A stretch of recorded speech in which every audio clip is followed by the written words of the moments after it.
दो दोस्त कार में सफर कर रहे होते हैं। तभी रास्ते में बहुत जोर का तूफान आ जाता है। यहीं से यह कहानी शुरू होती है।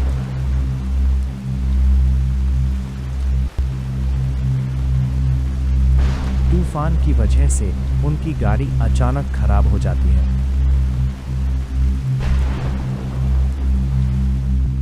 और वो एक सुनसान जगह पर एक मोटेल के सामने जाकर रुक जाती है। दोनों दोस्त उस मोटेल में रात गुजारने का फैसला करते हैं और मोटेल के अंदर चले जाते हैं। मोटेल बहुत ही सुनसान होता है। जब वो दोनों अंदर जाते हैं तो सामने रिसेप्शन पर एक लड़की खड़ी होती है। उस लड़की का व्यवहार बहुत ही अजीब होता है और उसकी आंखें बेहद लाल होती है। दोनों दोस्त उसे नजरअंदाज कर देते हैं और सोचते हैं कि शायद थकान की वजह से ऐसा लग रहा है। फिर वे कमरा बुक करके अपने रूम में चले जाते हैं। एक दोस्त कमरे में लगे आईने को देख रहा होता है। तभी उसे आईने में एक औरत दिखाई देती है, लेकिन कुछ ही पलों में वो अचानक गायब भी हो जाती है। वह अचानक सहम जाता है। उसे समझ नहीं आता कि ये उसका वहम था या सच में ऐसा हुआ था, और वह तुरंत अपने दोस्त को ये बात बताता है। उसका दोस्त हंसकर कहता है कि यह उसका वहम है और अपने कमरे में चला जाता है। उसके चेहरे पर साफ डर दिखाई दे रहा होता है, लेकिन वह इसे भी नजरअंदाज करके सो जाता है। अचानक उसे एक आवाज सुनाई देती है और उसकी आंख खुल जाती है। वो देखता है कि यह तो वही औरत है जो उसे आईने में नजर आई थी। वो बहुत डर जाता है।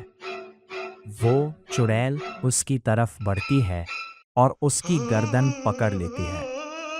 शोर सुनकर उसका दोस्त वहां आ जाता है और देखता है कि उसका दोस्त जमीन पर पड़ा हुआ है, लेकिन उसका सिर गायब है। ये देखकर वो बहुत डर जाता है और वो वहां से भागकर रिसेप्शन पर आ जाता है।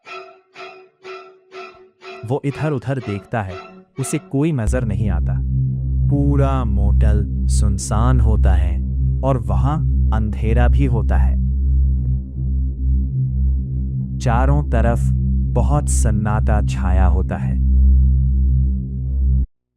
फिर अचानक उसके कंधे पर किसी का हाथ पड़ता है। वो डर के मारे पीछे मुड़कर देखता है तो वो वही रिसेप्शन वाली लड़की होती है।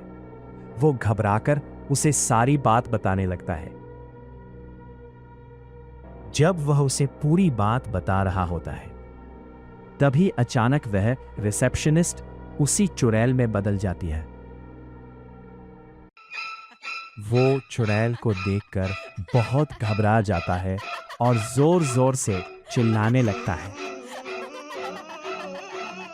देखते ही देखते वो चुड़ैल भी उसकी तरफ बढ़ती है और उसकी भी गर्दन पकड़ लेती है। कुछ ही पलों में उसका भी वही हाल हो जाता है जो उसके दोस्त का हुआ था। पूरा मोटेल फिर से खामोश हो जाता है, जैसे वहां कभी कोई आया ही ना हो। तो क्या आप भी कभी ऐसे किसी मोटेल में रुकने का फैसला करेंगे? अपनी राय कमेंट सेक्शन में जरूर बताएं। शुक्रिया।